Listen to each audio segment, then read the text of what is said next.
Everyone, I'm Larry Ridley. You're tuned into the NFL on EA Sports. We've got a good one on tap today, and there's going to be two quarterbacks ready to get it done on the gridiron. It's Ryan's Falcons going up against Newton's Panthers. With that, we head up to Charlotte. We'll hook up with our commentators, Brandon Godden and Charles Davis at Bank of America Stadium. Gentlemen. Larry, with a beautiful skyline towering just to the right of us, you get a look inside Bank of America Stadium in Charlotte, North Carolina. Today, we've got a good NFC matchup on tap between the Atlanta Falcons and the Carolina Panthers. And no thought to bring this one out. He'll just go down to a knee, and they'll take over at the 25.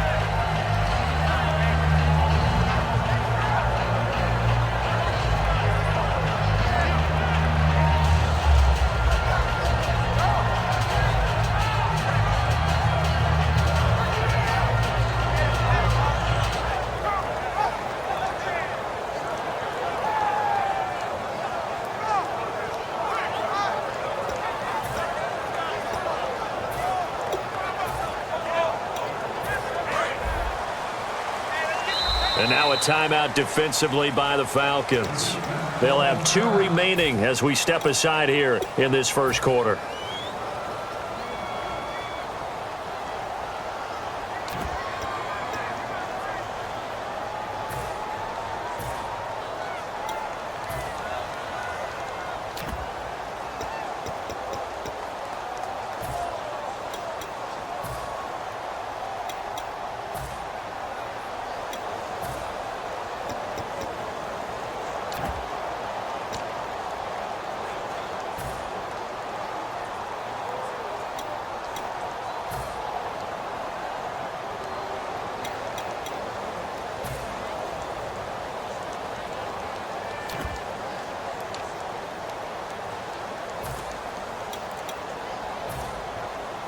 Now with the play clock about to expire, we get a whistle and a timeout.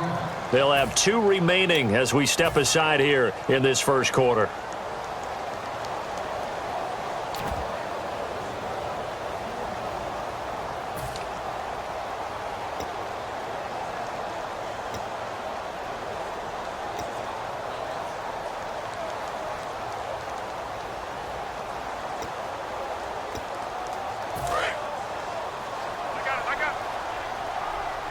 They come out 5 wide, 3 of them to the right side.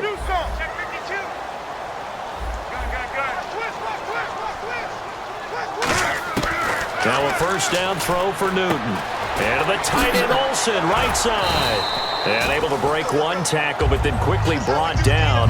But a nice little gain. Look, I have to take a second here and talk about Greg Olsen, the tight end for the Carolina Panthers.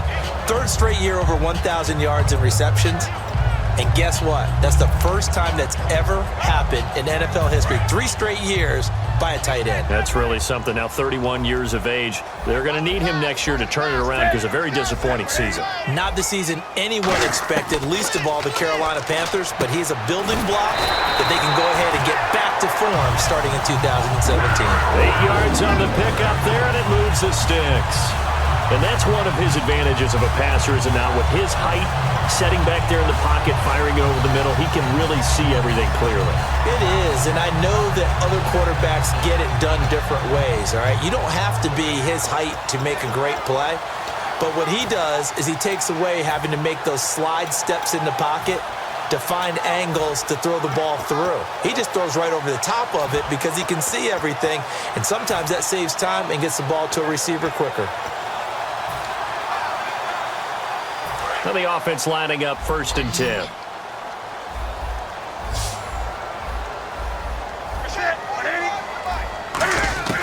On 1st down, it's Newton. And caught left side, Olsen. That one goes for 34 yards. And it'll be 1st down, Panthers. We often, with Cam Newton, talk a lot about his legs. Don't forget about that arm. He can throw it on a rope. He can loft it. He's got the touch that's been developed throughout his career.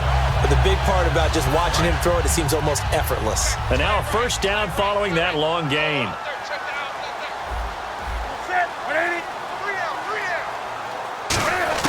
On 1st and 10, Newton. his throw here's incomplete. He was looking for the connection with Devin Funchess. And it's second down. And what about this offense, Charles? Specifically, what about Jonathan Stewart? He makes sure everything goes. Put the ball in his chest and watch him run. Can run with power inside, but has enough speed that when he gets outside, he can cause a lot of trouble.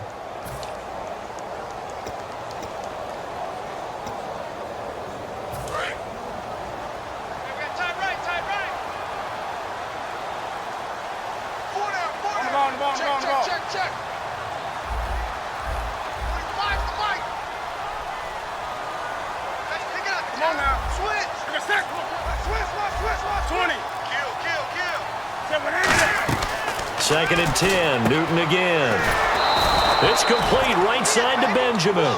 So he loses 3 yards there. Now third down. Now that was well defended, and as a cornerback, what you're taught when you see a wide receiver screen, either you get underneath the play before the blocking forms, or you're going to have to fight your way through it by getting through some blocking. That was a really nice play there.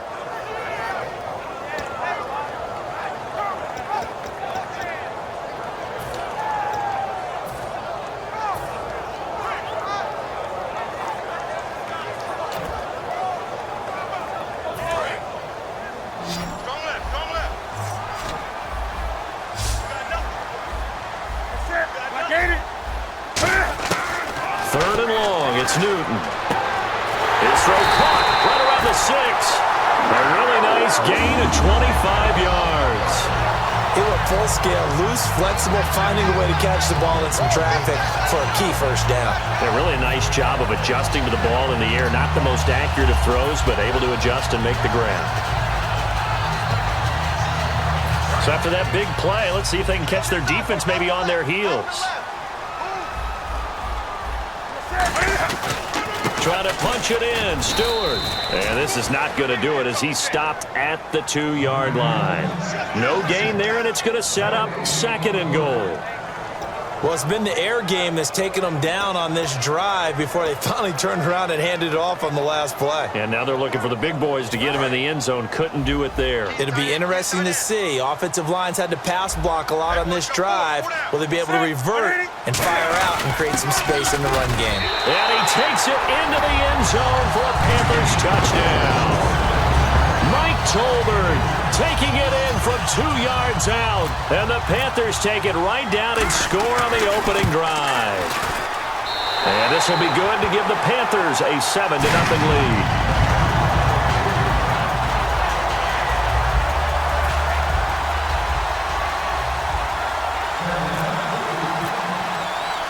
Gano now following the touchdown here to kick it away. Fielded about a yard deep. And he'll take this up past the 20 and down at the 22-yard line.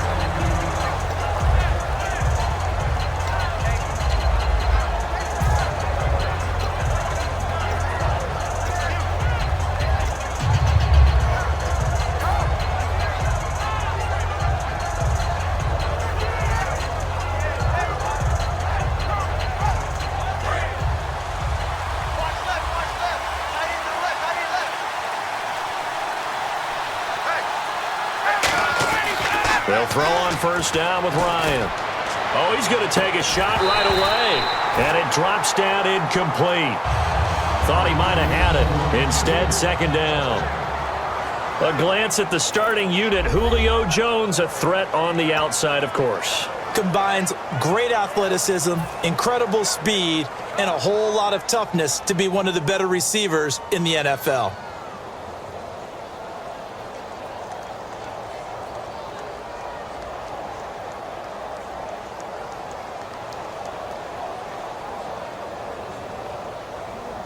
Second down now. The Panthers are going to take another timeout. And that's their second charge timeout here in this first quarter. They're down to 1 remaining.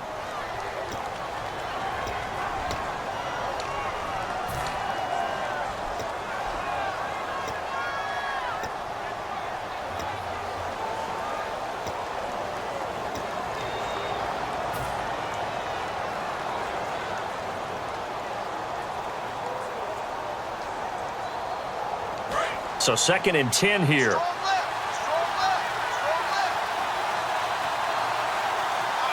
And on the outside, they're playing press coverage. 2nd and 10 now. Ryan. Oh, the ball comes out on the hit, but they'll say it's incomplete. The Pro Bowl wideout Julio Jones is intended receiver. And that'll make it 3rd down. And this defensive line will be looking to control the point of attack. And that's what they've done throughout this season. This is a terrific unit. They play together very, very well, and they don't permit big plays to happen.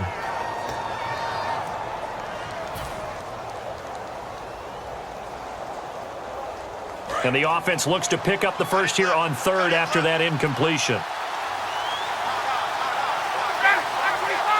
Sanu, the man in motion left. They'll need to get the play off quickly. Here's Ryan. And he'll be hit as he releases it, and that'll fall incomplete. 3rd down is a down. Both sides know they absolutely have to win. And the name of the game for the defense is pressure on the quarterback. But pressure on the quarterback with contact, that's how you end up winning it. So on 4th down, the Falcons will call on Matt Bosher to punt it away. Back deep for the Panthers, Ted Ginn. He gets us away. It's a good one, drawing toward the sidelines. There, this punt will go out of bounds. I think it'll be inside the 25, and it will. Right at the 24-yard line is where they'll spot it. Carolina getting set to take the field. And that last drive, a long drive, but not just that. They had a great air attack going. Do they stick with that? I would think that they would, because if they were confident enough to do it on the last drive, starting backed up in their own territory, why would you change anything? They've got to be confident about what they're presenting and continue to do so. Because the secondary, they really look clueless. And that was amazing because that drive went and went, no adjustments, and no big plays by the defense to knock the ball away. And here we go. We get to see the Falcons again on offense, a crew that last year scored 540 points, tied for 8th most all time. But my question is this, such a crushing Super Bowl loss in the offseason, does that set you back big time, or does that fuel and feed you momentum-wise going forward? It should fuel and feed you momentum-wise going forward, partner. That's exactly how it's supposed to react, and that's what you'll see in the Falcons locker room in the entire offseason. They'll talk about finishing, unfinished business, things of that nature. But we have seen where teams have not recovered from it. Remember the Rams? They got to a Super Bowl, got beat by the Patriots, didn't get back there again. The Broncos in 2013, #1 offense, #1 scoring offense. They didn't get back in 2014, but they did in 2015. So you can recover from it. So after that big gain, let's see what else the offense has up its sleeve.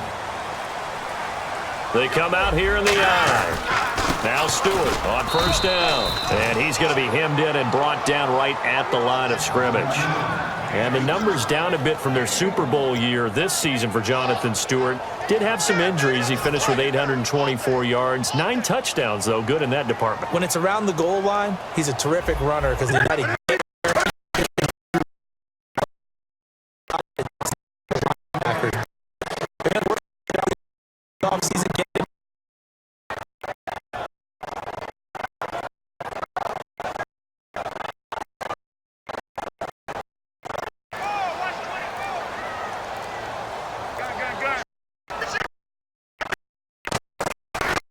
From Gunther on Newton. That sometimes circumstances change it. At least they have an opportunity to make a decision with not much yardage to go. They'll pass up a field goal attempt. It would have been a 45-yarder. Now they'll go for it on 4th. They snap it to Newton. And he finds a man. It's Olsen. Give him 8 on the play, and they're able to pick up the conversion here on 4th down. Smiles, everyone, smiles, because when Cam Newton and Greg Olsen hook up like they've been doing throughout this game, that's one big reason why they're winning. What makes Greg Olsen so tough to cover? I think he really is a wide receiver in a tight end's body. He runs his routes with such great precision and some tough fights. Of course, it helps to have Cam Newton. Comes